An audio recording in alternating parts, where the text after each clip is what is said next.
हमारी छोरियां छोरों से कम है क्या? जी हाँ, इसी बात को एक बार फिर रीना भाटी ने सच साबित किया है। आपको बता दें कि हिसार की छोरी रीना भाटी ने एक बार फिर कमाल कर दिया है। दरअसल 15 दिनों के अंतराल में उन्होंने 3 चोटियों को फतेह किया है। आपको बता दें कि रीना भाटी इससे पहले एवरेस्ट पर भी फतेह कर चुकी है।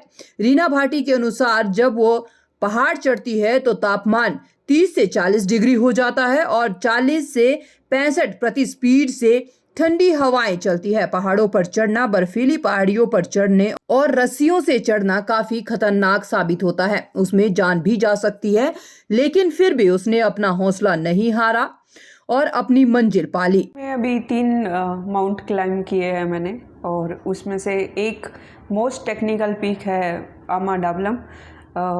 मतलब अगर टेक्निकल की बात करें तो ये एवरेस्ट से भी ज़्यादा टेक्निकल पीक है, और अभी तक बहुत कम लोगों ने क्लाइंब किया है। और ये क्लाइंब करने वाली मैं अपने हरियाणा की पहली लड़की हूँ जिसने आमा को क्लाइंब किया है। और उससे पहले लास्ट 15 अगस्त को मैं भारत की पहली बेटी थी जिसने माउंट एल्ब्रस ईस्ट और वेस्ट को क्लाइंब किया है। और उससे पहले भी मेरे नाम एक रिकॉर्ड है। मैं हरियाणा की पहली लड़की हूँ जिसने 70 घंटे के अंदर 6000 की लद्दाख में 2 पीक क्लाइंब की है।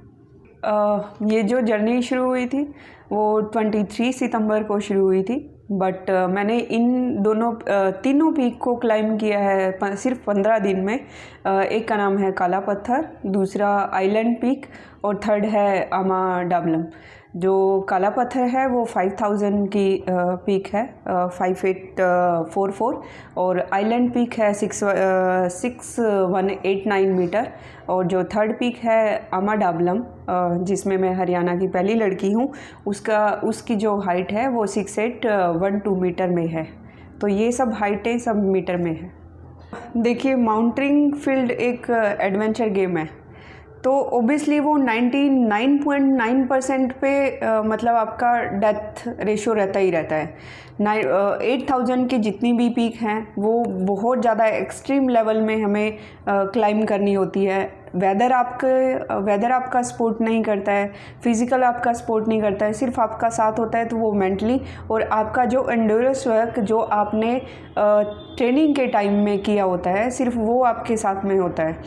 तो ओबियसली बीइंग ए गर्ल तो बहुत ज़्यादा चैलेंज है, क्योंकि कहीं ना कहीं एक मैन और वुमेन में जो एंड्योरेंस का फ़र्क होता है वो तो रहेगा।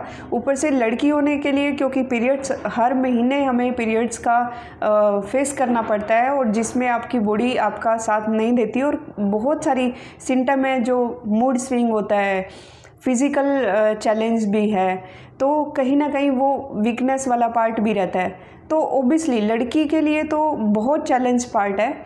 बट अगर मैंने माउंटेनिंग को चूज़ किया है और इतना एडवेंचर वाला, मतलब इतना डेंजर वाला गेम चूज़ किया है, तो ओबियसली इन हैडल्स को तो पार करना ही पड़ेगा।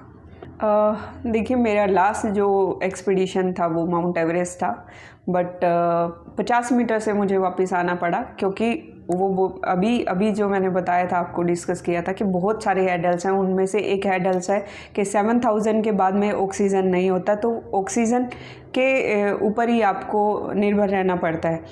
तो कहीं ना कहीं वो चैलेंज तो था ही, बट उसके अलावा उसके बाद मेरा एक फीडबैक आया था कि अपने आप को मेरे को ऐसा लग रहा था कि कहीं मेरी ट्रेनिंग में कमी ना रही हो या फिर किसी और चीज़ में। इसीलिए मैंने अब की बार जो माउंटेन चूज़ किया वो वर्ल्ड में मोस्ट टेक्निकल पीक है।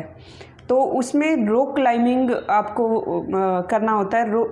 बाकी सब माउंटेन के क्या होता है कि आपको ग्लेशियर का पैच मिल जाता है, ठीक है, बट इसमें क्या है कि सिर्फ 300 मीटर ही, पूरा हाइट के अंदर सिर्फ 300 मीटर ग्लेशियर पैच है, बाकी सब रॉक क्लाइंबिंग है। तो आपको रस्सियों के सहारे ही चढ़ना है।